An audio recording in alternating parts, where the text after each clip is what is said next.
Hello, everyone, and welcome back to the Surprise Jab Podcast. I'm your host, Zachary Ruger, surprising you with new topics every single week and jabbing you with your daily dose of UFC. You guys already know it. Episode 33. We're back after the weekend. It was an interesting weekend, an all right weekend. I mean, the Vikings got a victory. I can't complain. UFC-wise, though, if anyone listened to my last episode, you would know I went 0-5 on my main card picks for the UFC Fight Night between Sodiq Yusuff and Edson Barbosa for the first time in my UFC picking career since January of 2020. This is the first event where I didn't get at least one correct pick on the main card. It sucks.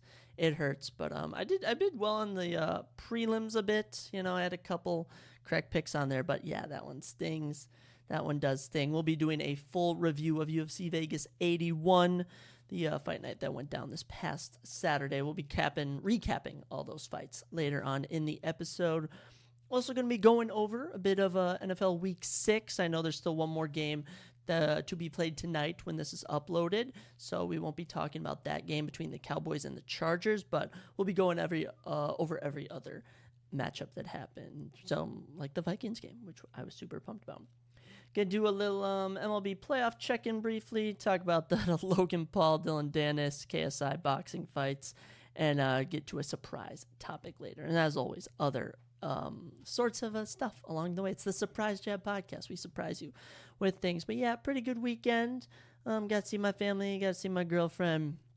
Got to go back home for a bit, got to come back down here to Mankato, live it up, doing my thing. You know how it be. But yes, actually, a touching point, I will say, before I get into some real UFC news, is that UFC 5, UFC EA Sports 5 is actually coming out in 10 days, next Thursday, October 26th, and they've recently started releasing the top 5 fighters for each weight class for the video game, and they released women's bantamweight, men's bantamweight, and men's featherweight today. And let me just read you guys the top 5 fighters from each weight class. Mind you, there are no new fighters announced yet. These are all old fighters, and I don't understand. We'll start with women's bantamweight, the least exciting division, with the number 5 highest ranked women's bantamweight they're using a star ranking this year. So out of like 5 stars, that's how much your fighter is. I wish they would do overalls. That's much better.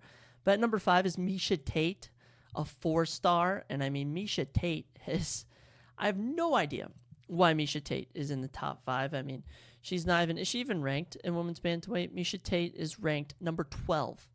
I'm pretty sure she's on a losing streak as well. So that's ridiculous. Number 4, Juliana Pena, former title challenger, fought Amanda Nunes twice. Hasn't fought in over a year. She's actually not going to get a fight in this year. She's currently the number 1 contender.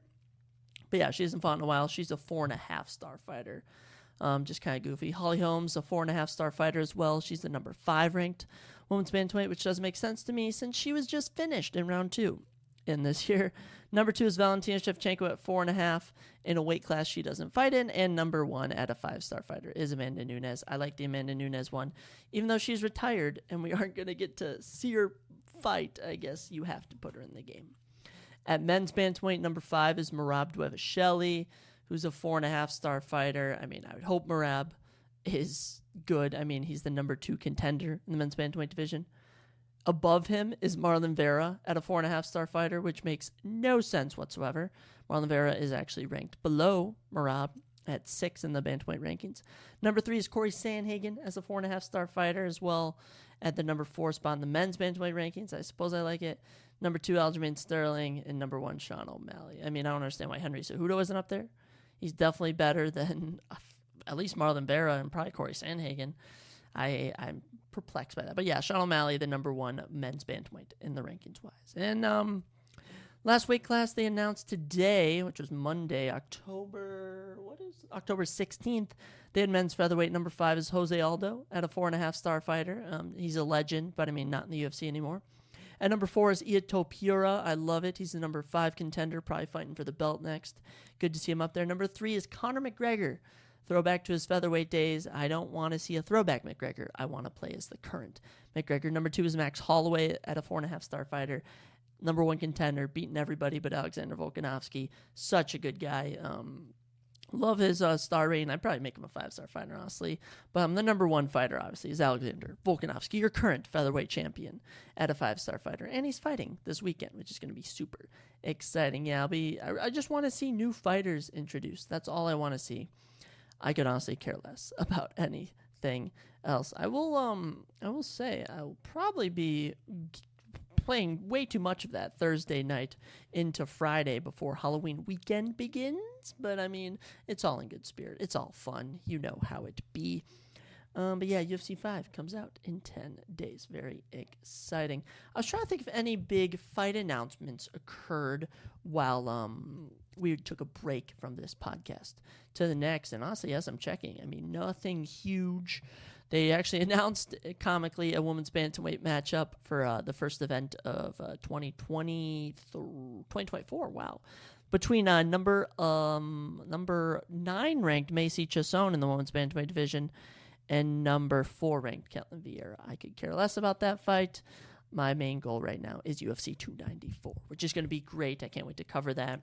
We'll be doing a full card breakdown of UFC 294 Thursday for our next episode. That's going to be a super fun one. I'm super pumped for that. Speaking outside of the UFC octagon, in the boxing ring, Jake Paul actually announced today that he'll be fighting December 15th. Not against who he's fighting, but just that he's going to be fighting. I find that pretty fascinating, right after his brother fights, he's getting back after it. But I mean, hey, good for you, man. Good for you. I don't know if I'm not going to be buying any fights that any of them do. They're just too good. They're just the whole boxing, YouTuber boxing or whatever. It's all just such a joke. I don't know what to make of it, but I don't know who he's going to fight. Maybe he'll fight KSI. Maybe he'll fight Mike Perry. Who knows what Jake Paul's going to do? I could honestly care less. We'll actually talk about that next. Yeah, so speaking of KSI, Logan Paul, everything that's going on, Misfits Boxing, which is this promotion, KSI, he works with DAZN. DAZN is this boxing channel of sorts, like ABC, NBC, yeah, DAZN, DAZN. They show boxing events, stuff like that. And they had a card this weekend between KSI and Tommy Fury, younger brother of Tyson Fury, one of the greatest boxing heavyweights of all time. And Logan Paul took on Dylan Dennis. Dylan Dennis, a jiu-jitsu master who's just an internet troll. And I caught a bit of the Logan Paul-Dylan Dennis fight. I watched it. And I did not watch the main event, though. I think I was driving home or something. But Logan Paul, Dylan Dennis, an absolute mess. I mean, Dylan Dennis was disqualified in the final round of the fight for basically just going for jiu-jitsu moves. The security guards rushed the ring. It was an absolute joke. No, I just do not understand anything that was going on. Logan Paul beat him pretty much every round. I mean, yeah, just a mess. Just an absolute mess. But yeah, Logan Paul wins. Just did not need to happen. Do not run this back. Dylan Dennis said he wanted to do it in the UFC octagon. He said he wanted to do it in MMA. Do not make that happen. That will not happen. Just a joke. Let's move on from that. The main event, Tommy Fury and KSI. This was a very interesting fight from what I've heard, as the Verdict Scorecard, which is what I use. Verdict Scorecard is an app, Verdict MMA app. Love this app. Would love if it would sponsor me. I would definitely plug it every single podcast. And you can basically bet on live rounds for money, not for money. You can make your predictions, look at other people's picks, read articles and stuff. Super good for MMA fans. I encourage everyone to use it. But the final totals for the Verdict Scorecard for the KSI Tommy Fury fight was pretty much 4 rounds. It was an 8-round fight? It was a 6-round fight between KSI and Tommy Fury. 4 rounds were to KSI on here. 2 rounds were tie. Final scorecard after a point deduction, actually, from Tommy Fury was 58-55. So KSI clearly won, but Tommy Fury won a majority decision in the real world. I didn't know how to phrase that. But yeah, Tommy Fury wins. He remains undefeated. Certainly not good for his image. I don't think his family should let him fight. He's not as good of a boxer as he apparently lost to KSI. But you know what? I've watched KSI for so many years. You know, good for him getting in the octagon. I hope he can rebound. I don't doubt that he will be able to rebound. But yes, just kind of a mess overall. And they just keep, it was a big plug for Prime, the energy drink to drink. I will not be drinking Prime. I've had it before, and I heard it was unhealthy, so I stopped drinking it. Speaking of companies, actually, you know, we're just feeding off of each other through everything. You can follow my company, Ever Growing Co. on Instagram and on Facebook. We have a TikTok, but I'm yet to find any ideas of what to do. It's for my integrated business experience here at Minnesota State Mankato. It's super fun. We sell sweatshirts. You know, all proceeds go to charity. They go to this place called Mankato Youth Place. It helps kids after school who are kind of, the families are a bit troubled. They face some circumstances. The money just goes towards giving these kids after school care, a meal, a way to get home. Lovely charity. And yeah, you can even get a sweatshirt out of it. You know, you buy a sweatshirt, we'll donate all that to charity. And we'll even throw a sticker in there for you. I think our stock actually comes in this week. But yeah, I'm the marketing director. You know, I'm actually like third or fourth in command in the marketing department. I feel like I do all the social media. You know, I suppose I should ask for some help, but I feel like I try and indirectly ask and everyone just assumes I got it covered. Then they'll be like, oh, why didn't you post? And I'll be like, well, maybe because no one's helping me, which may make it seem like I don't like anyone in the company. No, I love my company. I love my class. I actually enjoy going to classes when I have them, which is super rare in college that you actually enjoy going to a class. But yeah, this has been amazing. I encourage any students, if you have like an IB program at your college, get on that, do it. Super good. Teaches you a lot. It really does teach you a lot about the business world of things. But yes, check us out on social media and follow me on social media. You can find me all over the place. I'll respond to you if you want to. In the world of trending sports, we, of course, have the MLB playoffs. We do a little check-in with every episode we do. I guess it's not that often. I mean, we'll be checking twice a week or something. But yes, my Minnesota Twins. I'd say my Minnesota Twins. Like, I watch baseball. I don't. But they're my home team, so I root for them. They got out in the second round against the Houston Astros, and the Houston Astros are actually playing the Texas Rangers to go to the World Series. They trailed out. They lost game 1, so Rangers are up 1-0. Will the Texas Rangers advance? Maybe. I'm picking the Astros to win that series, though, and I believe the Arizona Diamondbacks and the Philadelphia Phillies will be playing tonight or today, whenever that goes down. But I'm probably going with the Diamondbacks for that. They upset the Brewers. They upset the Dodgers. And here they are taking on the Phillies. I don't really know anyone. I know Jose Altuve of the Houston Astros. Texas Rangers can name a player. Is Bryce Harper on the Phillies? I have no idea. Diamondbacks. I remember there was this one pitcher maybe. His last name was Gold something. I don't know anything about baseball. You know, it's not even really a check-in. It's just me reading off everything that's happened. But yeah, good luck to all the teams. I mean, Rangers are a 5 seed. Houston's a 2. So, number 1 seed not making it. Same thing goes for the NLCS. Philadelphia was a 4th seed. Diamondbacks were a 6th seed. So yeah, it's pretty incredible. A 4th, a 6, a 5, and a 2. Oh. Astros looking to repeat. I'm going to ride with them. So we'll say Astros, Diamondbacks as of right now. And the Astros should beat the Diamondbacks. And this comes from someone with no knowledge of baseball whatsoever. So, I mean, take that with a grain of salt, if you will. That's the saying, right? Take it with a grain of salt. Take it like that or something.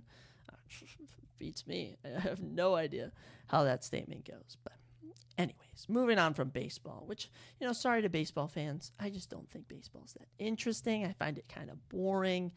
But, I mean, who am I to say? I watch fighting, you know, which is actually more fun, in my opinion. But let's get into one of the big things we talk about every week, every week just for the season, and that is the NFL. The NFL Week 6 went down. There's still one more game, as I mentioned, but it's been a pretty good weekend. I think I went 4, 5, 6, 7, 8, 9. I went 9 and 5 on my picks. If the Chargers win tonight, I will have 10 correct picks. But I actually won with my friends in like our little weekly thing. Me and two of my buddies, we do for weekly pick'ems. So I won my money in that, but then I lost in my family league with my parents and my girl. And yeah, that's what I want to win. And even though there's nothing on the line, something about winning for pride that just feels so good. But let's recap all the games that went down and go over some top fantasy performers and see what happened. We kicked it off Thursday with the Broncos and the Chiefs. The Chiefs won 19-8 in this divisional matchup. Chiefs are now sitting at 5-1. Broncos at 1-5. Chiefs now have a 3-game edge over the Chargers. And as for the Broncos, they are the second to worst team in the league, tied with the Patriots, Giants, Bears, and Cardinals for second worst team in the league. Panthers 0-6. We'll get to them in a bit. But yeah, not such a sloppy game. I mean, Travis Kelce got 21.4 points. He got 9 catches for 124 yards. He was getting it done. The only Chiefs wide receiver to catch a touchdown was Kadarius Toney. Patrick Mahomes threw for 306 yards. Not much going on. I mean, I know Harrison Butker, the kicker, had 18 points. He was kicking some bombs, so good for him. Broncos, nothing good to say about them. Russell Wilson, 13 for 22, 95 yards the whole game, only 95 yards passing, 1 touchdown, 2 interceptions. His 1 touchdown was to Cortland Sutton, who was on my bench, which is unfortunate. But I'm in 4 leagues, so who can I say? Javonte Williams led rushing with 52 yards. Pretty brutal game for the Broncos. Definitely one of the worst teams in the league. Let me actually double check what their points for to points against is, because I think it's the league worst. Yes, they've given up 200 points. Yikes, that is very bad. But their points for, I will say, they actually have more points for than the Raiders and Chargers with 129 compared to 100 and 110. So the offense isn't doing too bad, but the defense, worst defense in the league, possibly. I mean, the Panthers are 0-6, but anyways, we'll move on from that. The Chiefs and Broncos. Who do they play next week? Week 7. Chiefs are, no, they don't have a bye, sadly. The Chiefs will be playing the Chargers. That should be a shootout.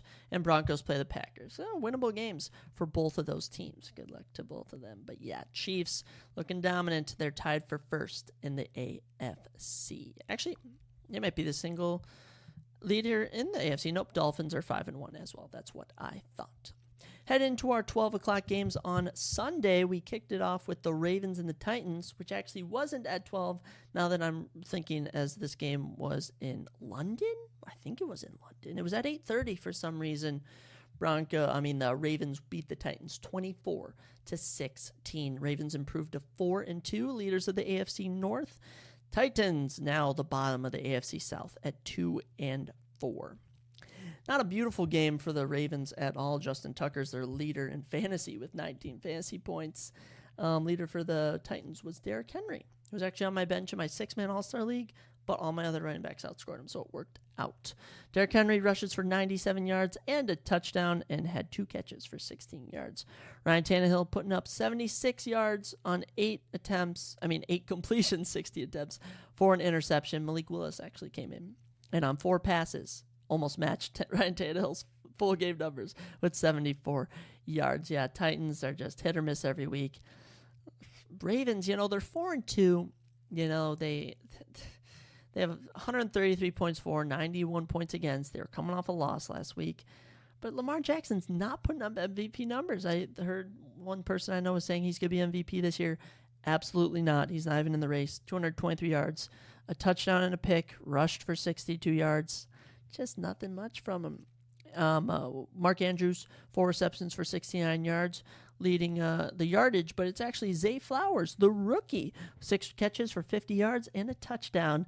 That is the top, wide receiver, top other fantasy performer with 17 points. But yes, Titans, I don't even know what to say for you guys. You guys are just in a rough spot. They're going into a bye next week, though. Good for them. As for the Ravens, back at it against the Lions next week. Schedule ain't easy for the Ravens whatsoever. Titans, I have nothing good to say. The Titans always seem to suck. I'll be honest. This team is just always so goofy. Next up, what matchup did we have? We had the Commanders and Falcons. Now we're in the noon games, which actually had the same ending score as the Ravens and Titans game, 24-16, as the Commanders get a victory. They impressed me. I did not think they were going to win, especially after losing to Chicago, but now they're 3-3. Points for to points against is still brutal, 133 compared to 176, but they etch out the victory. Gotta love it. Falcons also 3-3 now. But Sam Howell, 18 fantasy points, doing his thing. Threw for 3 touchdowns, 151 yards. Not a lot of yards, but I mean, throwing for 3 touchdowns. That's impressive. Caught by Curtis Samuel, Brian Robinson Jr., and Antonio Gibson. But it's Terry McLaurin with 6 catches for 81 yards. That leads the day. Nothing really much in the running department. Brian Robinson, 10 attempts, 31 yards. Nothing much. Falcons, let me just say, Desmond Ridder is sloppy. Desmond Ridder is a sloppy QB. 28 for 47, 307 yards, 2 touchdowns, 3 picks. A 3-pick game is never pretty. Algier actually outrushes Bijan 51-37. Bijan did have 5 catches for 43 yards though, but Drake London 9 catches, 125 yards, putting up good stuff for the Falcons. 21.5 fantasy points for him. You love to see it, and I certainly love to see it from him. I don't have anyone in fantasy on these teams. I could start Terry McLaurin in my 6-man All-Star League, but I just have better wide receivers in that league. So I just don't really see a point in doing that personally. But hey, injuries could pop up. That's the word I was trying to think of. Injuries, stuff could happen. But yeah, Commanders, Falcons, both 3-3, both average teams. Could potentially, if seeing how the rest of the season goes, sneak into a wild card spot, but I don't know. Falcons play the Bucs next week. That's a winnable game. Commanders play the Giants. I just have a feeling they're not going to win that game. I just have a feeling the Giants are going to get a win. They have to get a win. The Giants have to win at some point, right? I don't know, but NFL Week 6 rolling along into our next matchup where we had the Seahawks and the Bengals. Ooh, this was one of the closer games for the week. One of those games that comes down to the final play of the game, but the Bengals sneak out with a victory 17-13. Sad for Seahawks fans. Seahawks, though, second now in the NFC West, 3-2. They have a positive points for to points against.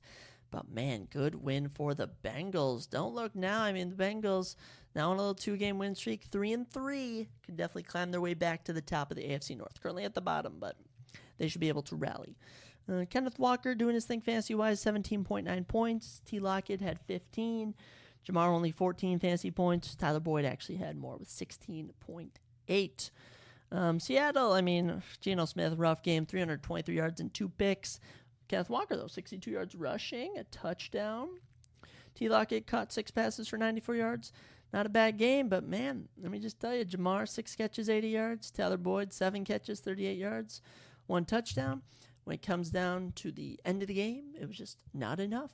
Bengals are able to come up big in the defensive department, beat the Seahawks, and I feel good for them because Bengals, they're supposed to be one of the top teams this year. Nowhere near a top team in the AFC North right now.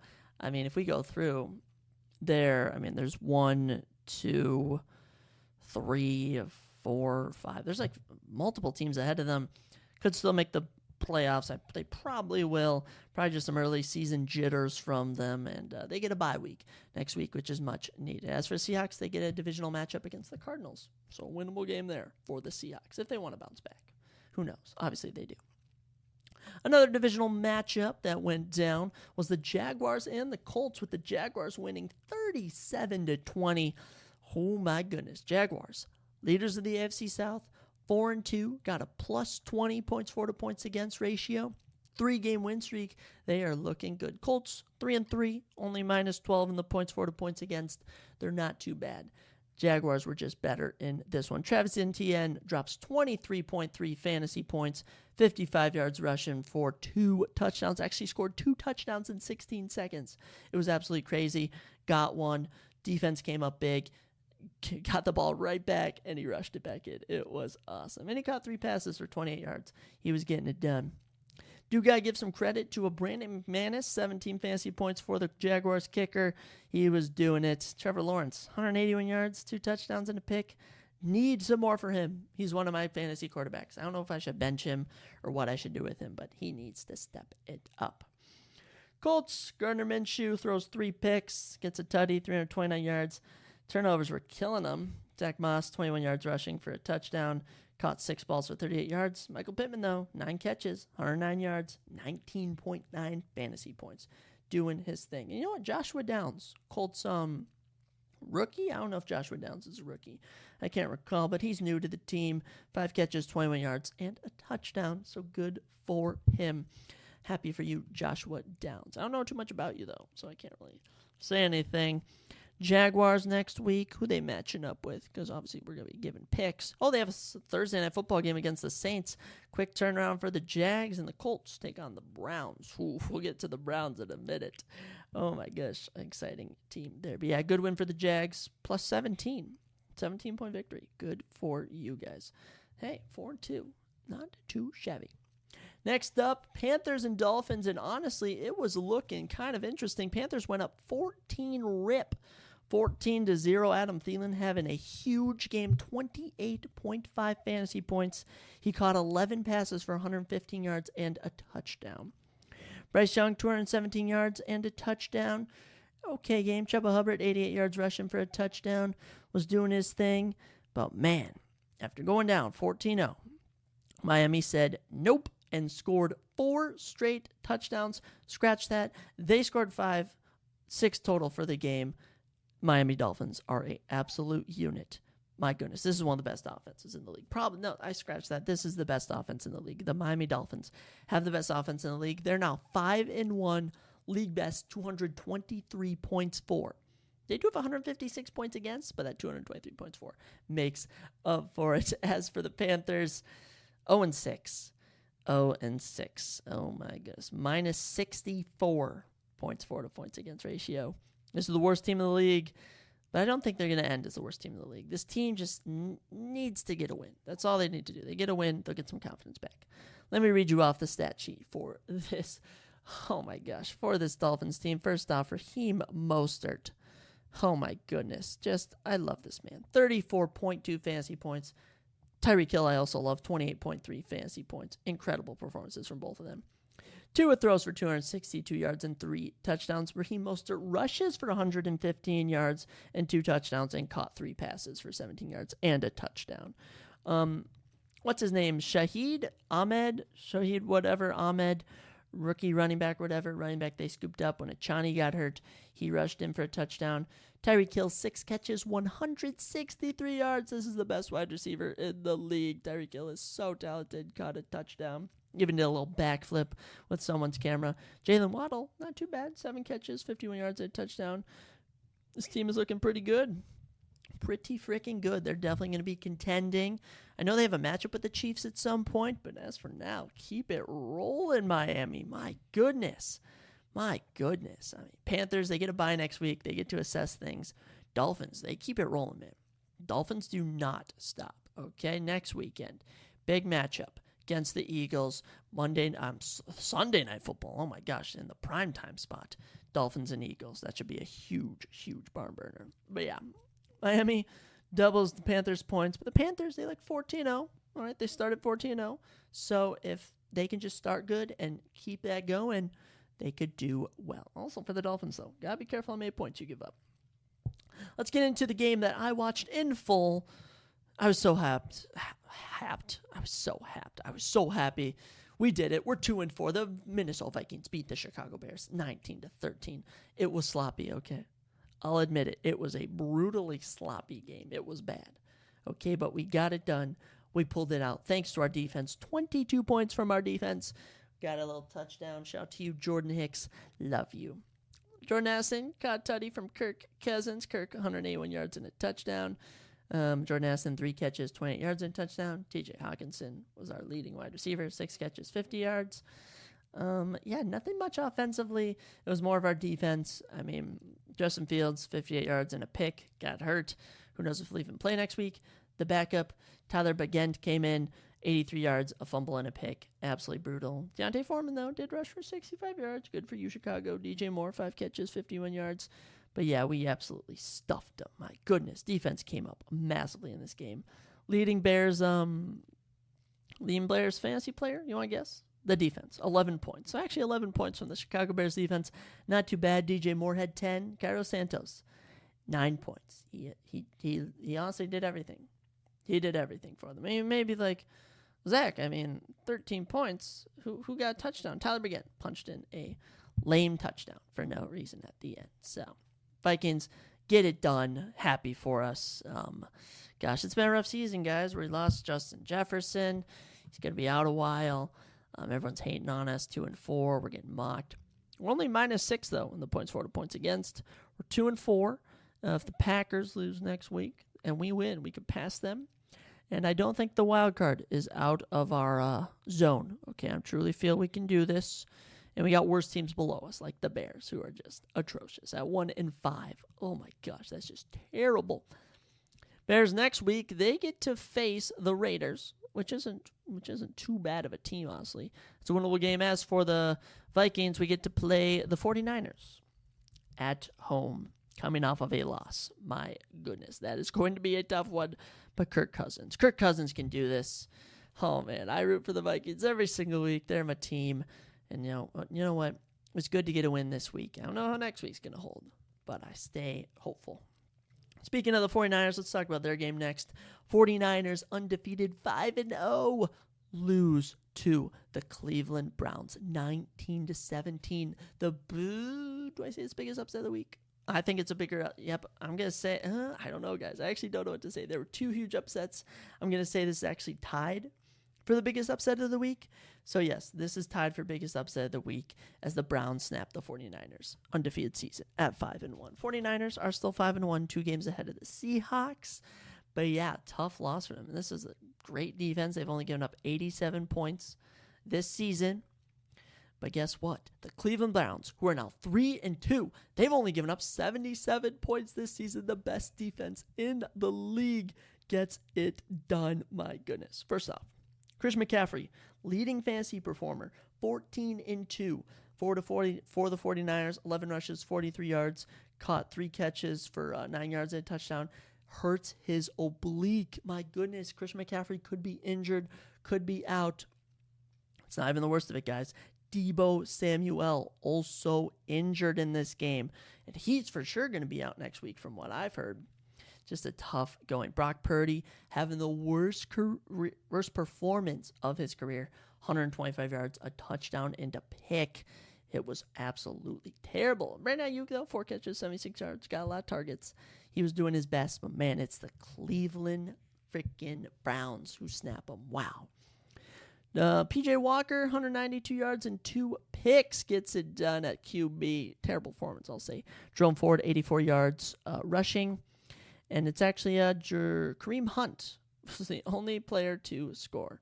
Shout out to Dustin Hopkins with 16 fantasy points. The only good thing about this Cleveland Browns team. Amari Cooper, though, 14.8 points. I'll give him his credit. 4 catches, 108 yards. Only good wide receiver in this game. But yeah, so it came down to the end. 49ers let the Browns score. All right. Or I'm trying to remember what happened. Oh, the Browns were down. They came back. It was 17-16. They kicked a field goal to take the lead by 2. And then Jay Moody, the kicker for the 49ers, misses a 40-yard attempt or something like that, 45-yard attempt to win the game. Absolute scenes. The Cleveland Browns beat the 49ers. I cannot believe that. Second biggest upset. Tied for biggest upset of the week. Just, oh my gosh, just incredible. Browns next week, they'll be keeping their momentum rolling as they will be taking on the Colts. So, which honestly, I don't know. They might be able to do it. As for 49ers, I mentioned they take on my Vikings. Oh my goodness. Such a huge upset. It was crazy. Oh man. Good for you, Cleveland Browns fans. It's the only time you're going to be celebrating all season. You're not that good of a team. But yeah, we'll get to the today. Oh man. I have no idea. There are 2 huge upsets this week. Oh man. Next up, we had the Saints and the Texans. Yeah. We go from a barn burner like the Browns and 49ers to the Texans and the Saints. Yes, the Texans. Texans now 3-3 after beating the Saints 20-13. Actually have a positive points for to points against. How about that? Texans already got 3 wins this season. As for Saints, after destroying the Patriots, they then lose to the Texans. This team is 3-3. They do have a positive points for to points against, but I don't know what much more to say. Rashid Shaheed, best fantasy performer with 18.3 fantasy points. Alvin Kamara had 17 fantasy points. Only for the Texans, Dalton Schultz, 16 fantasy points. C.J. Stroud, 14 fantasy points. Nothing much there. Derek Carr, 353 yards, a touchdown and interception. Saints QB. Alvin Kamara rushed for 68 yards. Chris Olave, 7 catches, 96 yards. He did good. You know, Rashid Shaheed got the only touchdown of the game for the Saints. As for the Texans, C.J. Stroud, 199 yards, 2 touchdowns, and a pick. Devin Singletary outrushed Dameon Pierce. I have no idea what to say about that. And Nico Collins, 4 catches, 80 yards. Dalton Schultz, 4 catches, 61 yards, and a touchdown. Led the day. Robert Woods' only catch of the game, a 6-yard touchdown. So good for him. Yeah, pretty stellar game from what I caught of it. Texans have a bye next week. Saints get to take on the Jaguars on Thursday Night Football. I don't know how that's going to go, but man, good for the Texans. I'm happy for you. Getting into the 3:30 slate, Raiders beat the Patriots 21-17. Good win for the Raiders. And I mean, Raiders are on a little win streak now, aren't they? If I'm doing my math correctly. Yes, Raiders on a 2-game winning streak. They're now 3-3, despite having a minus 4 points against minus 31. Oof. Patriots, absolutely terrible. 1-5, have only scored 72 points this season. The worst offense in the league. They're on a 3-game losing streak. They've given up 152 points. This team is in shambles. Only good thing about this team was Kendrick Bourne. That's all I'll say. Kendrick Bourne, 10 catches, 89 yards. Ramondre Stevenson and Ezekiel Elliott both punching in the only touchdowns of the game for the Patriots. Mac Jones, 200 yards and a pick. It's time to move on from Mac. I'm sorry, Mac. It's time. Raiders, Jimmy Garoppolo, 162 yards, a touchdown and an interception. Gets hurt as Hoyer comes in. So he was number 7 or something. No idea who he was. He had 102 yards passing. Josh Jacobs rushed for 77 yards. It's actually the tight end Meyer. Caught 5 catches for 75 yards. Who did good. Devontae Adams, only 2 catches, 29 yards. Not getting targeted a lot. It's Jacoby Myers for 5 catches, 61 yards, and a touchdown. Who actually outscores Devontae Adams in the fantasy department. I don't know what's going on, man. Devontae Adams, one of, if not the most talented wide receivers in the league, just is not getting the targets he needs to. Really not helping this Raiders team. But you know what? Do they have a bye next week? No. The Raiders take on the Bears. They could have a 4-game win streak. I mean, a 3-game win streak after this. That's what Patriots, they take on the Bills. Oh my goodness. Patriots could be getting Caleb Williams, the USC quarterback, who's probably going with the number 1 pick next year. Oh my goodness. Are we almost there? We're almost there. Other 3:30 game. Lions beat the Buccaneers 20-6. And this game was a lot closer than the 14-point victory may sound for this Lions team. Buccaneers had so many chances. They had so many chances to tie this game. Oh my gosh, they just blew every one of them. Lions 5-1, tied for first in the NFC, top of the NFC North by 3 games.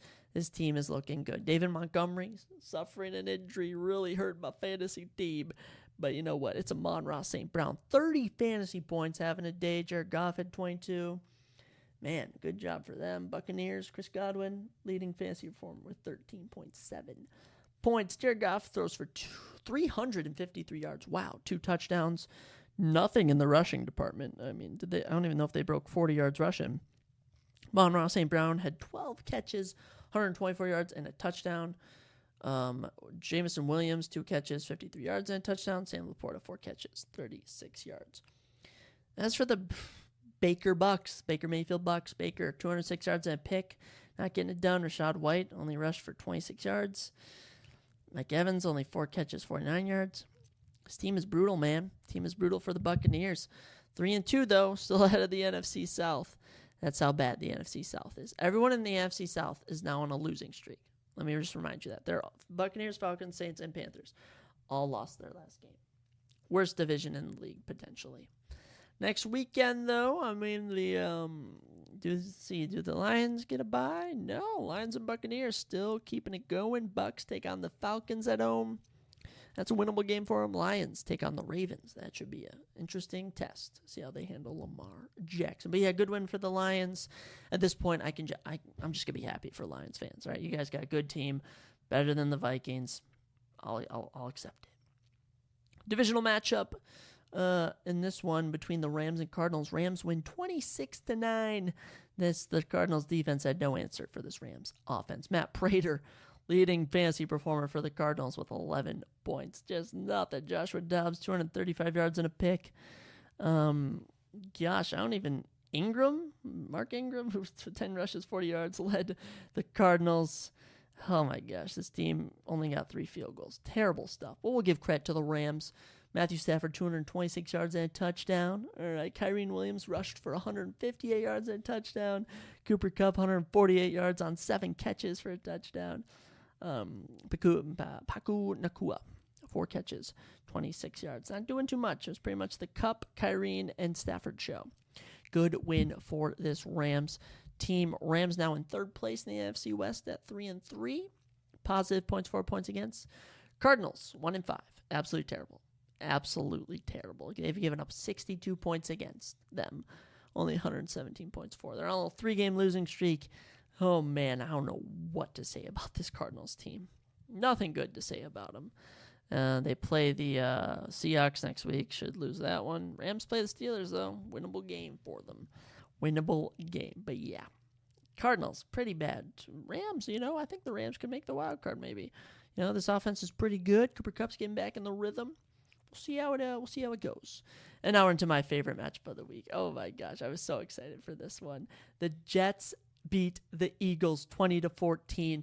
I do somewhat feel this is bigger than the Browns beating the 49ers. For some reason, the Jets beating the Eagles just feels bigger. A huge, crazy upset. Eagles, okay, 5-1. Still have a positive points, 4 points against 30. Tied for first in the NFC. But, oh, my gosh, what an upset by the Jets. Jets now 3-3. Oh, my goodness. 3rd in the AFC East. But, oh, man. What an upset, guys. Philly just could not do anything at the end. The Jets defense comes up big. This defense went crazy. My goodness, Jalen Hurts throws 3 picks. 3 picks. He did pass for a touchdown to DeAndre Swift. A.J. Brown, 7 catches, 131 yards, did all right. Rushed for a touchdown, 47 yards rushing as well. And this Jets team, Zach Wilson, didn't throw a pick, 186 yards for the day. Breece Hall ran for 39 yards and a touchdown. And Garrett Wilson caught 8 balls for 90 yards. Good for him. But, wow, what an upset. Jets getting it done over the undefeated Eagles.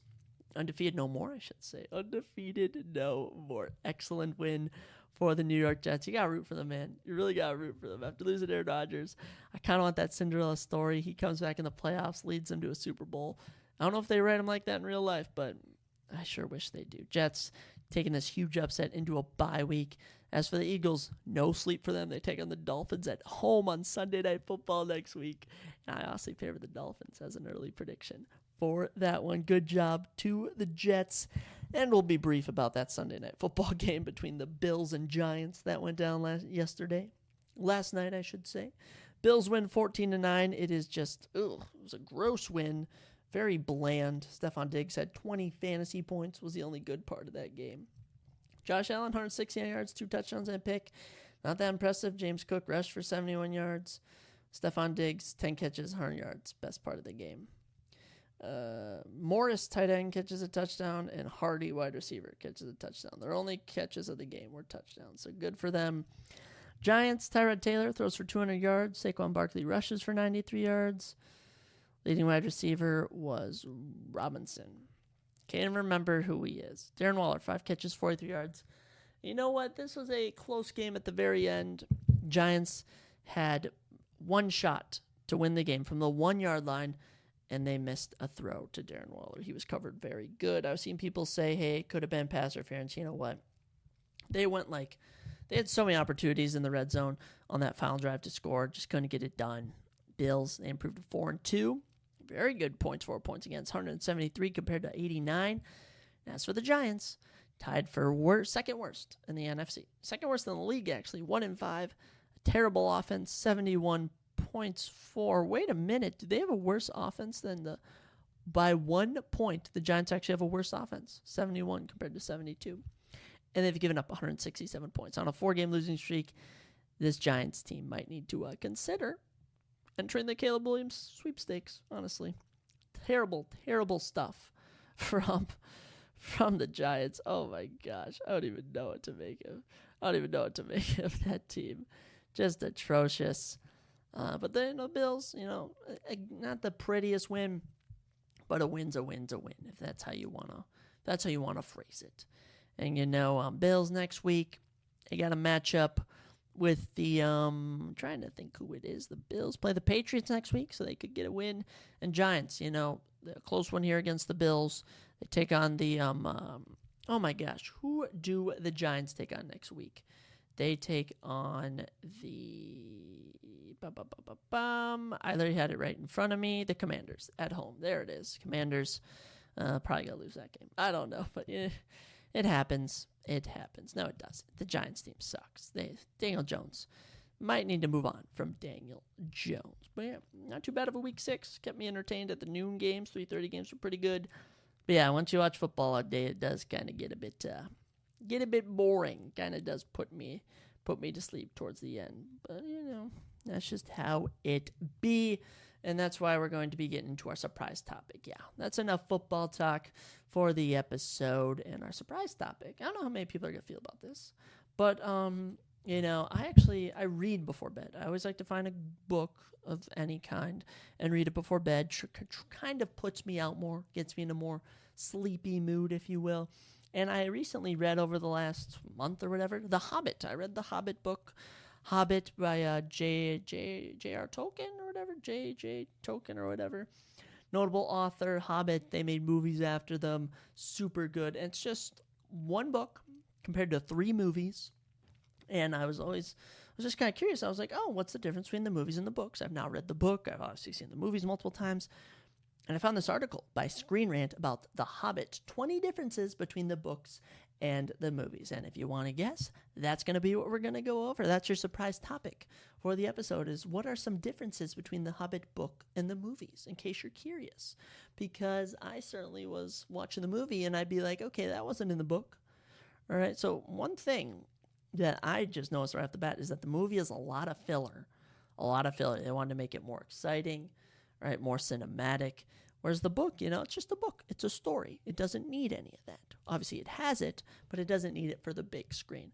So we're going to go over the differences between the Hobbit book and the movies. Because the Hobbit was a trilogy in the movies, but it's only one book. All right? And it's a readable book, too. I'll say that.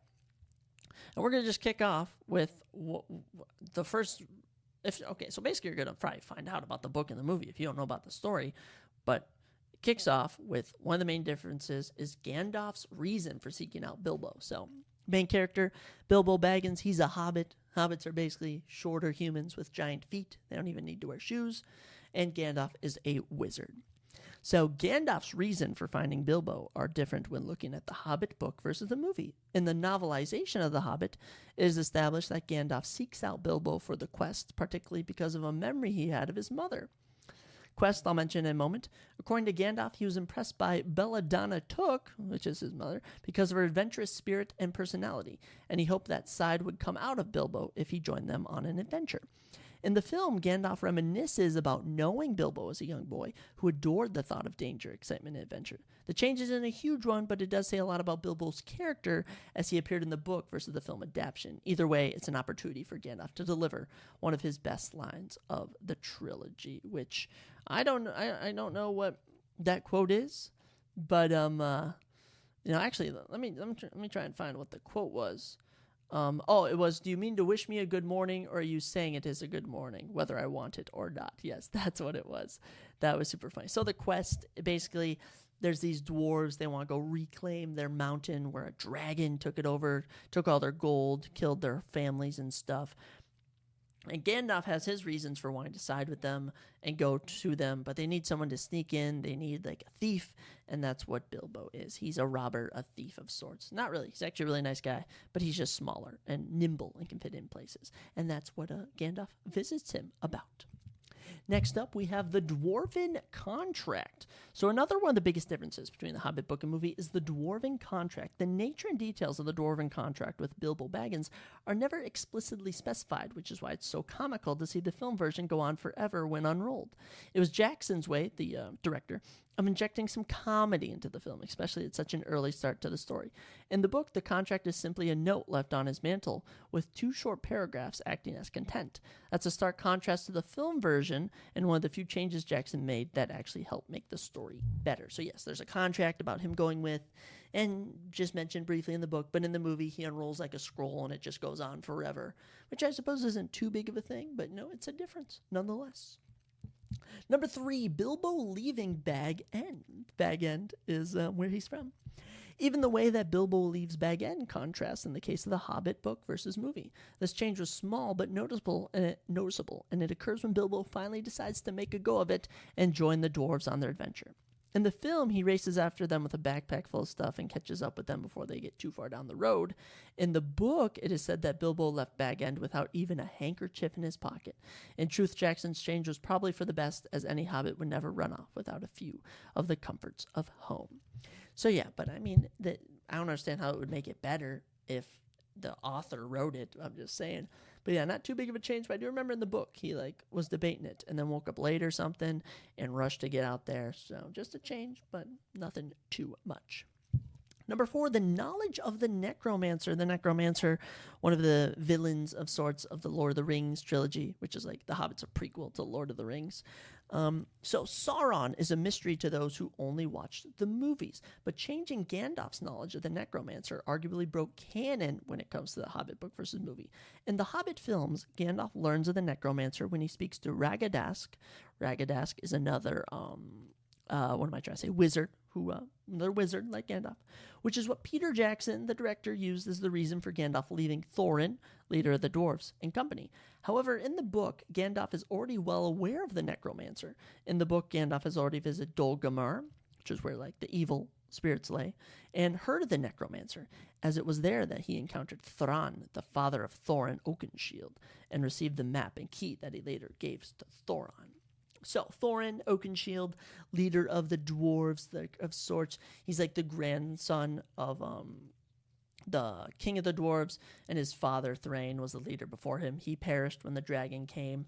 Sauron's like the big bad. Him and Morgoth, they're like the big bads of Lord of the Rings. He's mentioned in this. And yeah, this was not really mentioned in the books at all. Ragadask mentioned once in the books, and they just kind of expand on that in the movie just to make it longer and get people's attention more. Next up is Dwalin's beard. Dwalin is one of the dwarves, and in the book, let me just read what this says. Though it was not a massive change that impacted the plot, there was one element of Dwalin's appearance that classifies as one of the differences between the Hobbit book and movie. Interestingly enough, the book says it was a dwarf with a blue beard tucked into a golden belt and very bright eyes under his dark green hood. This is a stark? Is that the right word? Stark change from how Dwalin is shown in the movie with a brunette beard and dark eyes. While some readers have argued over the ages that it wasn't meant to literally be blue, others believe Dwalin's beard really was meant to be in that way in order to seem otherworldly. When the script was written for the Hobbit film, Jackson opted to take a lot out of the whimsy to make it more in line with the Lord of the Rings, meaning Dwalin's blue beard was one of the first things to go. Yeah. I agree with this. This is something that they do in the Game of Thrones books compared to movies. The books, there's characters with more colorful hair, but in the show, they want to make it more realistic, if you will, not so silly. Because and I say the real word, but just not in shows or movies or that we don't really have colored hair. Colored hair is more associated with goofiness and stuff, not really associated with being stoic and heroic, if you know what I mean. Next up, they're not actually numbered. I was just reading off the headers and keeping track of the numbers, and I forgot. But next up is contacting the Eagles for help. So now we're going to get into parts where if you don't know about it, then actually I'll try and explain. So basically, I'll just read this. So another one of the biggest changes in the case of the Hobbit book versus movie sees Gandalf acting when he canonically did not. When Azog and his orcs, the guys who chase them throughout the movie, descend upon the party at the end of the first Hobbit film, Gandalf contacts Gwahir, the Lord of the Eagles, via a carrier moth. This was done primarily to act as a nod to the first Lord of the Rings film, where Gandalf escapes imprisonment, if I can do grammar, from the rooftop of Orthanc in much the same way. I actually haven't seen the Lord of the Rings movies. I saw them once a long time ago, so I don't know what that scene's about. In the book, however, Gandalf never makes the attempt. Rather, Gwahir himself notices the ruckus from afar and soars through the skies to come to the rescue. It's hard to tell which version is better, but given Gandalf's relationship with the Eagles, the film version is probably the better one, despite the small change made to Tolkien and Lord of the Rings canon. Yes, this was something I noticed. So basically, in the book, they're being attacked by these like wargs and like goblins. Wargs are just giant wolves and goblins, and the eagles notice from a giant perch. These are like giant eagles, mythical eagles. And they come down, they rescue them, and that's that. But in the book, Gandalf, he like talks to like a butterfly or something. It flies off, and then just when you think everyone's going to die, these giant eagles swoop in and save the day. So yeah, a change nonetheless. Next up, we had Thranduil's face. Thranduil is a notable character in the movies. In the books, he's just simply called the Elven King. More key differences between the Hobbit book and movies: see Thranduil adding backstory that isn't in the novels. Interestingly, Thranduil is never referred to by name in the Hobbit book, but is simply called the Elven King. However, that's an even bigger difference between the text and the movie, which is Thranduil's burned face that he hides with magic. Thranduil attributes this to the fire servants in the north, but that is not mentioned at all in the book, nor is there any record of elves being able to hide old wounds or scars in this manner. For that reason, it was primarily added to give Thranduil a more menacing and obsessive character, even though he proves himself to be one of the most powerful heroes in The Hobbit. So yes, he is big in the movie, but in the book, he's just the Elven King. Next up, we have Tricking the Trolls. This was a notable scene. The Hobbit book versus movie debate also sees a cunning act perpetuated by Bilbo, originally belonging to Gandalf. In the Hobbit movies, it is Bilbo Baggins who cleverly tricks the trolls as they discuss the best ways to cook the dwarves. Basically, the dwarves run into some trolls and trouble happens. Old story stuff. Eventually, the sun rises and they are caught unaware, leading to their permanent demise of being frozen to stone. In the books, it is actually Gandalf who deceives the trolls by throwing his voice with magic, pretending to be one of them, and making them argue among themselves until dawn arrives and turns them to stone. In the films, Gandalf was not present during this scene. It was all Bilbo. It's not a huge change, and honestly, it doesn't really impact the story at all, but it's a change. Another one is the White Council. This one's big. This is really the movie adding scenes that were not in the book. Mentioned in the book, but not talked about in the book. Differences between the Hobbit book and movie also see the inclusion of the White Council. The Hobbit movies feature the White Council with both Saruman and Galadriel present in Elrond's home of Rivendell. These are all very notable characters in the Lord of the Rings movies and book. However, neither Saruman nor Galadriel are mentioned in the Hobbit book, as I just said, and the White Council does not meet during the narrative. Though this is different from the book, it does act as fan service, as it means that viewers get to see some of their more favorite characters from the Lord of the Rings movie trilogy, as well as adding some more depth and drama to the plot. In truth, however, it was never this dramatic. I will say, toward the end of the Hobbit book, it's mentioned that when Gandalf had to leave the dwarves, he was at the White Council. So they basically took that one line where it said Gandalf was at the White Council.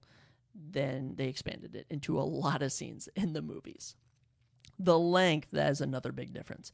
Arguably the most glaring change brought up in the Hobbit book versus movie debate is the length. The Hobbit is a rather short book, under 300 pages, especially in comparison to the intimidating size of Tolkien's Lord of the Rings trilogy, which in total is over 1,000 pages. The question remains as to why Jackson or the studio would ever think it was a good idea to flesh the story out across 3 films. By placing various amounts of filler in between established moments from the book, Jackson tried to fill in the blanks and create a stronger story, which honestly I respect. In truth, the entire tale could have been told in 2 parts, avoiding unnecessary filler and focusing on a tight narratives. I like both perspectives, where you either do part 1 and 2, and you would break it up somewhere along there, or you do 3 movies with a lot of filler, and he basically just filled in scenes, and everything kind of works together, though. Like, you can watch the books and read you can watch the movies and read the book, and everything will make sense. A change that is a good change, I'll say, is the prologue to the story. One of the most welcome differences between the Hobbit book and movie was the addition of a prologue. The world of Lord of the Rings is particularly complex, which is why the prologue in Fellowship of the Ring was so effective. Audiences were given something very similar at the start of The Hobbit. Fellowship of the Ring is the first Lord of the Ring movie, by the way. And even though the Hobbit prologue didn't occur in the book, it did actually help establish the narrative moving forward. Middle-earth lore was built across many books with plenty of interesting details, only appearing in footnotes. With such a wellspring of detailed information, these prologues help create exposition and further pull audiences into the magnificent fantasy world. So yes, before the Hobbit movie, there is this prologue, basically tells how the dragon came into, oh my gosh, Eldorant or whatever, wherever the dwarves' home is, and took it over, gives a bit about the characters and stuff. I really enjoy the prologue. It's one of my favorite parts about kicking off the movies. Here's a huge one for you, and that is the presence of Radagast the Brown, that wizard I mentioned earlier.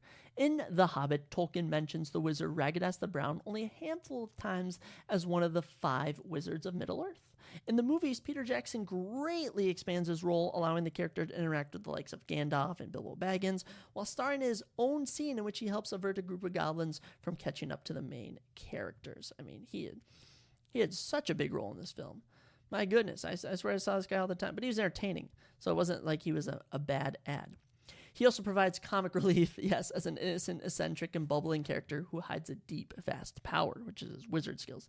The expanded story of Radagast's character is another welcome change in the Hobbit book versus movie debate. Obviously, these parts of his personality never came across through Tolkien's brief mention of his existence, but it was nice to see another wizard, besides Gandalf and Saruman, on Middle-earth.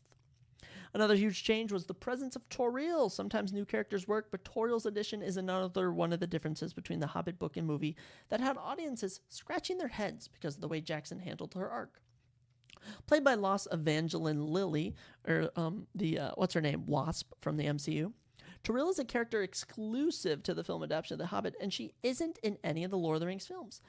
The first, The Hobbit movie, or the book at any point. Oh, she's not in anything. This was one of the most controversial additions to the film trilogy, and one many fans felt was unnecessary. She was seemingly created to provide a strong, relatable female character that doesn't really exist in the Hobbit book, and also to act as one part of a tragically romantic love saga between herself and the dwarven character Killy. Yes, very sad. It also led to what seemed like a Hobbit plot hole due to her character's unfinished story arc. Yeah, kind of awkward, just a made-up character, and they didn't even finish her arc. They create an arc for her in the movies and don't even finish it. So yeah, kind of weird. Here's a huge one which I noticed and I'm still torn on, and that's the presence of Azog. The topic of Azog, basically just a leader of the orcs, the evil people. The topic of Azog in the Hobbit book versus movie debate causes an issue, as his presence in the film speaks to a timeline problem. The character of Azog is one of the most powerful villains in the Hobbit/Lord of the Rings universe, and he does exist in Tolkien's established lore, but he was beheaded by the character Dane long before the events of The Hobbit took place. As such, the character was essentially lifted from the pages of Middle-earth history and deposited into the trilogy to act as a principal antagonist. With one arm missing, Azog proved to be an effective and intimidating villain that could act as a counterweight to Thorin Oakenshield's character. Yes, his story was ended in suitable dramatic fashion during a final showdown between the two in the third and final film. However, some readers took umbrage that Azog was included as another antagonist when he didn't originally have a part in the central story of The Hobbit. Yeah. Just the character they added just to provide, basically in the books, the hobbits just go on a journey and they face stuff along the way, but to make it more entertaining in the movies, they have Azog and his group of orcs chasing them. So I understand it. I'm not a huge nerd in the Lord of the Rings stuff, so I could care less. The presence of Legolas, another huge change. One of the most debated negative differences between the Hobbit book and movie was the inclusion of Legolas. Peter Jackson wanted to establish some consistency between The Hobbit and Lord of the Rings, even if the former was a prequel. As such, audiences see Legolas appear in both the Desolation of Smaug and the Battle of the Five Armies.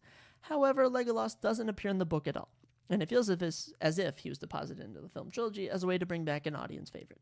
In truth, he had little to overall story, and in some cases actually deprived other characters of the limelight. I kind of agree, but he's a cool character, and I still like him. And he's in The Lord of the Rings, which I gotta go rewatch at some point. The barrel scene. It might not be as important as many other differences between the Hobbit book and movie, but the barrel scene is nevertheless worth mentioning. When the dwarves escape the Hall of the Elven King, a scene in both movie and book, they float down a river using barrels as boats. In the books, these are sealed rather than open, with the characters sticking out. This allowed for a more visual connection to the scene. Okay. In the books, they're closed into the barrels. In the movies, they're out of the barrels. Okay, yeah. And it also added more tension and excitement to the story by introducing a chaotic battle. Yes, there was a battle in the movies while they were escaping. As for the books, they just escaped. Here's a huge one, the dwarf deaths. That's right. One of the most heated points of debate in the case of the Hobbit book versus movie has to do with Keely, Philly, and Thorin. One piece of storyline consistency between The Hobbit and The Lord of the Rings is the death of Keely, Fili, and Thorin. However, the manner in which they died in the movies quickly became a point of contention among readers of Tolkien's works. The movies show the three being slaughtered rather brutally during a fight with Azog and his orcs. The book finds them charging into a battle that they know they won't survive, dying as brave heroes as a result. But you know that's just how it is. You know how it is. That's Hollywood. They want that effect. They want the sadness. And you know what? It didn't bother me too much. It certainly made me appreciate the characters more, especially Thorin's death. The Frodo cameo, another change. More scrupulous readers of Tolkien's works were a little put off by Frodo's inclusion in the Hobbit book versus movie debate. It can be argued that one of the more pointless moments in the Hobbit was Elijah Wood's cameo appearance as Frodo Baggins. It occurred when Bilbo told him a very rough version of his original adventures. Since Tolkien would not write The Lord of the Rings until many years after the Hobbit, Frodo was not even a concept. But you know what? That change does not bother me so much. Even though it's worth noting it's a change, I will say it was kind of, you're like, oh, that's Frodo. You know that character. In fact, Tolkien's version of this was the reverse, something that only further upset readers. At the start of the Fellowship of the Ring, it is likely that the opening scene of the Shire was built around the aging Bilbo in order to glean some connection to the previously released Hobbit book. Therefore, it wasn't worth bringing Frodo into the Hobbit films at all, and the cameo felt similar to what Jackson was trying to accomplish with including Legolas. Makes sense. Another change, the history of Sting. The act of Bilbo finding, choosing, and naming his sword Sting was an important piece of development for the character given its status as one of the most iconic weapons of Tolkien's works. Tolkien, the author, of course, creator of The Lord of the Rings and Hobbit world. Of course, this also turns out to be one of the biggest differences between the Hobbit book and movie. In the movie, he is simply given it by Gandalf after the wizard finds it on the floor of the troll horde that was chasing them. The entire scene of the company finding the dwarven weapon seems a bit lazy in comparison to the books. It was more of a convenient way to establish the presence of the blades with very little exposition or attention given to each of them. Okay. Not really a huge difference. How many more do we got? Oh, this is our final one for differences between the Hobbit books and movies, and that is Bilbo's age difference. One of the biggest issues audiences had about the Hobbit trilogy was the changing of lead actor Ian Holm to Martin Freeman. This wasn't due to a dislike of the latter, but rather a complete contradiction of Bilbo's character from the books. And by far the biggest sin cited in the Hobbit book versus movie debate is clearly established that Bilbo's possession of the One Ring, which if you didn't know, Bilbo comes into possession of a ring, and the rings is, the Lord of the Rings, it's important. And when he comes into possession of it, it helps him maintain a youthful appearance for decades after finding it. Yet the stark contrast in physicality between the two actors pretty much robs the story of that fact and creates a gaping plot hole. Yeah, I will say I did notice that, but it didn't bother me that much because I just don't care that much. But yeah, those are some differences between the Hobbit books and movies. And if you are fascinated by any of that stuff, I encourage you to read the book and watch the movies. And that, by the way, I'm going to be reading the Lord of the Rings books. I have it. The library says it wants it returned by November 3rd. Definitely going to have to extend my stay with it because I'm not finishing it before then. But then I'll have to watch the movies and then do this again with the Lord of the Rings books versus the movies. But yeah, super entertaining. Love the book. Movies also so good. I encourage everyone to watch it. But yeah, super interesting. Always looking at movies and books on the differences that happen between the author and the director. I would say I'm more of a movie guy, but honestly, I'm more of a book guy. I think about the Maze Runner series, think about the Game of Thrones. I kind of prefer the books at times, but then the movies offer some good stuff, the TV series for the Game of Thrones. So it's pretty much the content, I'll say. And that's that. And we're now on to our final thing. The final part of every episode, almost every episode, when there's UFC on, we're either reviewing or previewing. And coming up next, we will be reviewing UFC Vegas 81. It was entertaining, the fight night between Sodiq Yusuff and Edson Barbosa. We're going to go through every fight, talk about my picks. That's going to be super exciting. Stick around for that. But actually, I'm just going to snap my fingers and I'll be right back. Because I got to go do something as always. But then when I come back, we'll be getting right to it. And we are back for the final segment of this episode. That's right. Reviewing UFC Vegas 81. I did terrible, as I mentioned, on the main card. 0 for 5. 0 for 5 for the first time ever on my main card predictions. It sucks. It was a matter of time before it happened, but still hurts. I did predict 4 fights right on the prelims, though, so at least I didn't go a whole UFC card without getting one fight picked correctly. But these were all my official picks, and they were all 0 and 5, which sucks. So on the year now, we're 116 correct, 69 wrong. How about that? And then all-time 487 correct, 346 wrong. Let's cover all fights that went down. Kicking us off, we had a women's strawweight matchup between Emily Ducote and Ashley Yoder. And Emily Ducote gets the unanimous decision victory. She outstruck her 117 to 102, significant-wise. Landed a takedown, and yeah, Ashley Yoder actually had more. Actually, this is super weird. When you click on someone's name on the UFC stats page, it shows like the stats in like the wrong order. I don't know how to explain, but yes, Emily Ducote getting a victory here. Good win for her, snapping a 2-fight losing streak. As for Ashley Yoder, she's now on a 3-fight losing streak, 1 in 5 her last 6 fights. She's probably getting cut soon, but good win for Emily Ducote, and I predicted she would win by unanimous decision, so I got that right. Next up, we had a men's bantamweight matchup between Alatenge and number 15 men's bantamweight Chris Gutierrez. And Chris Gutierrez gets the unanimous decision victory. Good win for Chris. Outstrikes Alatenge in every single round. 35-7 in round 1, so pretty dominant. Round 3, Alatenge started mixing in some takedowns, trying to get something going for him. To no avail. Chris outstrikes him 115-39 at the end of the fight. Good win for you, Chris. Chris is now 5-1. Actually, Chris has only 2 losses now in the UFC. Wow, good job, Chris. Alatenge just lost his 2-fight losing streak. So yes, Alatenge did take this on short notice. So good on him. But it's Chris Gutierrez walking away with the victory, and he was ranked 15th. In men's bantamweight, the number 14 guy lost. He got finished. So I think Chris will move up to 14 in the men's bantamweight rankings. And honestly, I think Chris Gutierrez versus anyone would be a good fight. So I don't really have anyone in mind. Maybe Ricky Simone would be a good fight for him. But good one for Chris. Women's bantamweight was up next. And it was, actually, I didn't catch this fight in particular. But Melissa Dixon on short notice, undefeated, 6-0 now. Steps down short notice and beats Irina Alekseeva by unanimous decision. Good win for her. Got dropped in round 1. Irina outstruck her as well. And after that, she was able to somehow bounce back. Round 2 outstrikes her 24-10. Had 3 minutes and 43 seconds of control time with no takedowns. I assume it was a lot of cage pressure. Round 3 outstrikes her 31-13. Irina landed 1 takedown, but Melissa had 3 minutes of control time. So Melissa Dixon proving now to 6-0 UFC debut. Irina Alekseeva, 1-1 now in the UFC.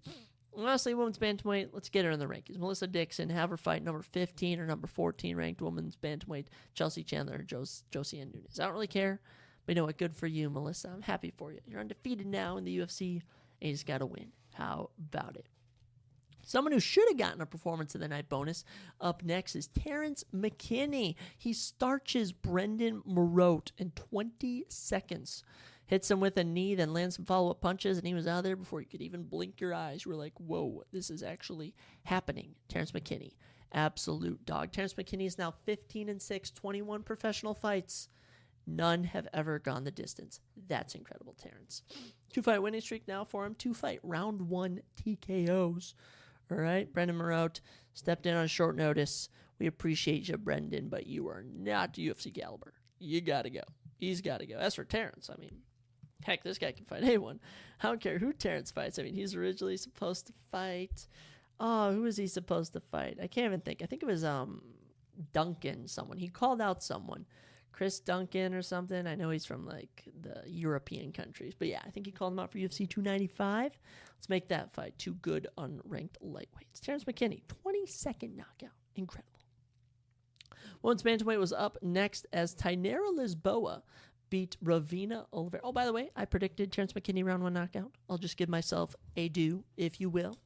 And I did predict this next fight wrong. I thought Ravina Oliveira would win, but no, Tainara Lisboa beats Ravina Oliveira by unanimous decision. Tainara Lisboa improving to 7-2, 2-0 in the UFC now as Ravina Oliveira falls to 7-2 and 1 with a draw. Tail of the fight, 18 significant strikes to 15 in favor of Tainara, 77 to 61 total strikes, 3 takedowns for Tainara, 2 for Ravina, almost 7 minutes of control time for Tainara. Just over almost 5.5 for Ravina. So this was a grappling affair. Round 1, Tainara outstruck her 28 to 19. Significant wise, 8-4. There's no significant fights. Significant strikes. Gosh, I'm getting my words mixed up. Thrown in this fight. Ravina getting some more control time, but round 2, just domination. Tainara, 4 minutes and 47 seconds of control time on 1 takedown.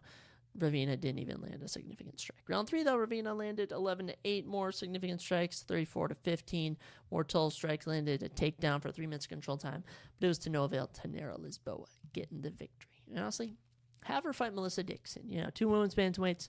They won decisions on this card. Let's have them fight. Why not? I don't really care. Our featured prelim was I can't believe this. I actually predicted Darren Elkins to win by rear naked chokehold in round 3 submission on the last episode of the podcast. And even though I went 0-5 on the main card, I predicted this correctly. I'm still happy with myself. Darren the Damage Elkins beats TJ Brown. TJ Brown had more significant strikes, 15-11. Total strikes, 95-45 in favor of Darren.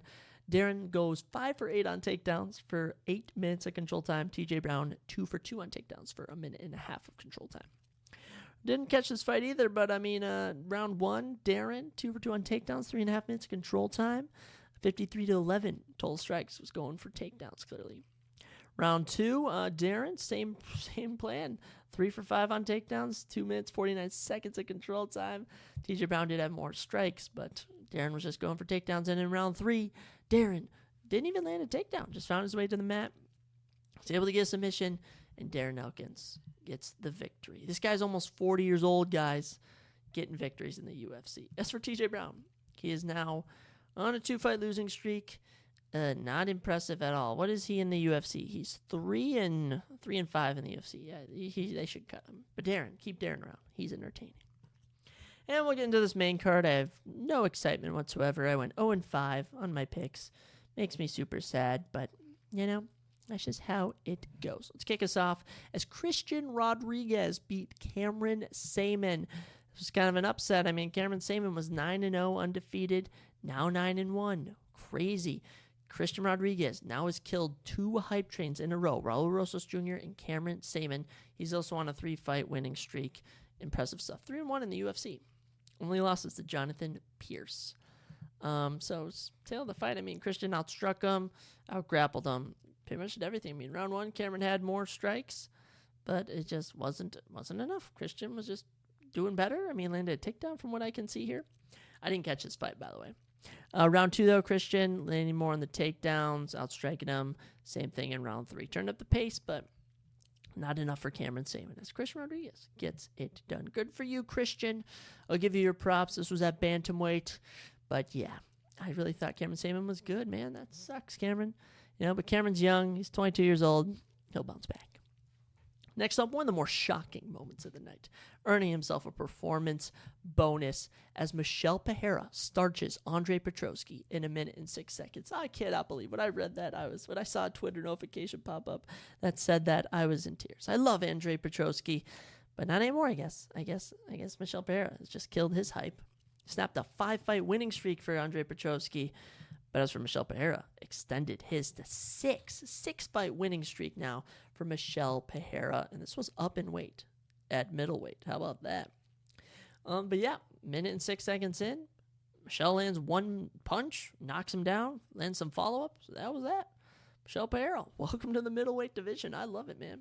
I love it. He was supposed to fight, who was Michelle Pereira supposed to fight? I'm trying to think. I'm mind blanking. This fight was canceled. He was supposed to fight Marc-Andre Barriault, and Marc-Andre Barriault pulled out and is now fighting Chris Curtis. So yes, that came back to me. But yeah, good win for Michelle. Happy for him. When we look at the middleweight division, we have number 15 ranked Anthony Hernandez without a fight. I'd like to see Anthony Hernandez. Oh, number 14 Andre Muniz. Him and Anthony might have fights booked. But I'd like to see them fight Michelle Pera at some point, because Michelle, 6-fight winning streak, good for him. As for Andre, you'll bounce back. You'll bounce back, my boy. Heading into a ranking fight next in men's bantamweight, as number 14, Adrian Yanez took on number 13, Jonathan Martinez. And I'll be damned, Jonathan Martinez getting it done, surprising me. You know, he was able to out-kickbox Adrian Yanez. Adrian Yanez is one of the best boxers in the UFC. Maybe not, though. Got finished his last 2 fights, but in his previous fights, he had looked good. That's for Jonathan Martinez. Absolutely tore apart the leg of Adrian Yanez, dropped him in rounds 1 and 2 with leg kicks, outstruck him 36-20. I mean, Jonathan Martinez finishes him in round 2 with a leg kick TKO. Adrian Yanez couldn't even continue. Oh man, I got a feel for Adrian Yanez, man. He was 5-0 in the UFC, coming off the Contender Series, and is now on a 2-fight losing streak. It's tough, man. It's a tough business. But let's speak about Jonathan Martinez. Don't blink at all. Jonathan Martinez on a 6-fight winning streak. 2 of those fights, leg kick TKOs. Incredible stuff, man. Jonathan Martinez has been grinding it out since 2018. I love to see it, man. And he was ranked 13. He beat the number 14 guy, the number 12 guy. All right, had got knocked out earlier this year. So I'd say we bumped Jonathan Martinez up to the number 12 spot in the rankings. As I already mentioned, I think Chris Gutierrez should pass Adrian Yanez from 15 to 14 in the men's bantamweight rankings. Excellent win for Jonathan Martinez. What's next for him? I don't know. Maybe Pedro Munoz, Dominic Cruz. He can fight Rob Font. He can fight Song Yedong. I don't care. Jonathan Martinez, get him in the top 10. As for Adrian Yanez, you'll be taking on an unranked bantamweight fighter. Yeah, without a doubt. Heading into our co-main event of the night, we had a women's flyweight matchup between number 9 ranked Jennifer Maia and number 11 Viviane Araújo. And I should have known that, Viviane was on a 2-fight losing streak, Jennifer on a 2-fight winning streak. It's women's MMA that Viviane was going to win. But yeah, Viviane Araújo wins by unanimous decision. Not much to say. I mean, round 1, Jennifer Maia outstrikes her 28-14. Wins round 1, but then round 2, Viviane goes 2 for 2 on takedowns, 4.5 minutes of control time, just dominates her on the mat, up on the cage. Round 3, same thing, but Jennifer Maia actually had more significant strikes, 17-8, 2 for 3 on takedowns. I don't really know what happened in round 3. I didn't catch this fight, but now Viviane Araújo sneaks out with a unanimous decision. I should actually check the verdict scorecard. It's one of the things I can love about verdicts, that you can just go look at fights and see how the people scored them.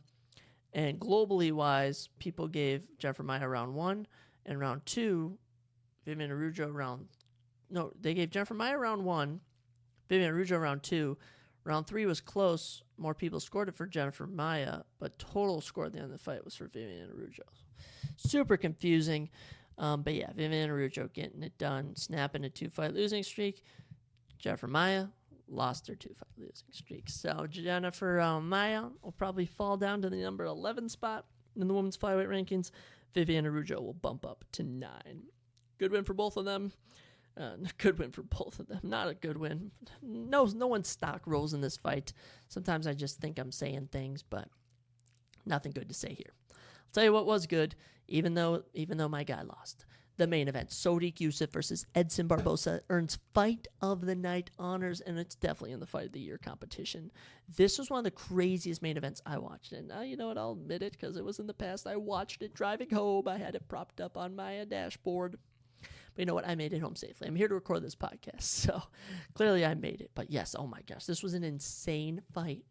It's one of the craziest fights I've watched. So let's kick it off. Round 1, Sodiq Yusuff comes out the gate on fire, destroys Edson Barbosa, lands a knockdown, 42-13 significant strikes, 55-14 total strikes, lands a takedown for 3 minutes and 15 seconds of control time, probably 10-8'd him in round 1. It was a crazy good round for Sodiq Yusuff.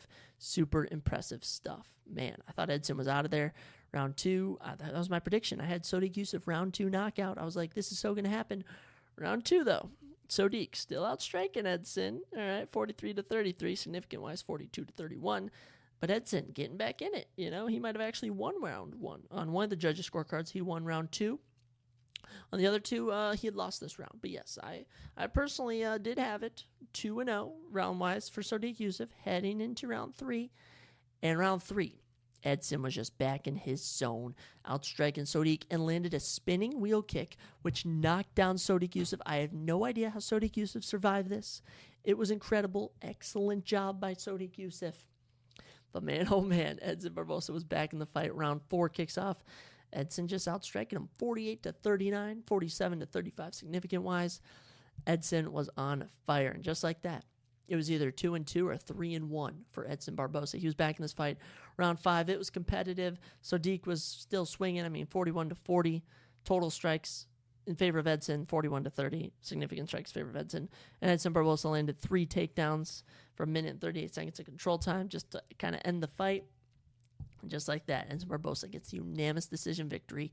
What an upset for Edson Barbosa. This man is 37 years old. He's beat an up-and-comer. Wow.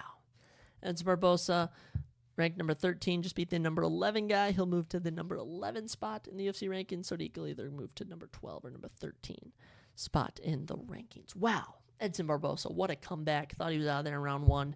He rallies, comes back, wins the fight. Here's your totals for the end of the fight. Edson Barbosa, 1 knockdown, 164 significant strikes, 3 takedowns. Sodiq Yusuff, 1 knockdown, 178 significant strikes, 1 takedown. Edson, good win for you. I'm happy for you. That's a little 2-fight winning streak now for Edson Barbosa. How about that? Performance bonuses in both of those. Good win. And that was the fight night. There were some good moments. Edson and Sodiq, good moment there. Jonathan Martinez's leg kicks. Michelle Pereira knockout. And Terrence McKinney, 22nd knockout. Good stuff all around. But with that brings us to an end. And looming this Saturday. Oh, it's going to be a good weekend, boys. I can feel it as we have UFC 294. Islam Makhachev versus Alexander Volsky 2. The rematch between champs. Oh my gosh, this is going to be insane. Also in the co-main event, Kamaru Usman and Khamzat Chimaev. Insane stuff. Oh my gosh, I can't wait to cover this whole card this upcoming Thursday. That's when the next episode will be dropping. It's going to be so much fun. For my diehards, Magomed Ankalaev versus Johnny Walker in the light heavyweight division. Top 5 light heavyweights there. Ikram Alkaserov, Ulrich Alves. That should be a good fight. Said Nurmagomedov versus Muin Gafurov. Good fight. Tim Elliott, Muhammad Mokaev. Trevor Peek, Muhammad Yahya. Every fight on this card is so stacked. I cannot wait to watch it. I think it starts at like 9 in the morning too, so we're going to get up and get active right away. But yeah, that's for later in the week. All right, I got to chill. Forgot to mention who I think should be next for these guys. Sodiq Yusuff should probably take on an unranked competitor or even like number 15 ranked Leroy Murphy.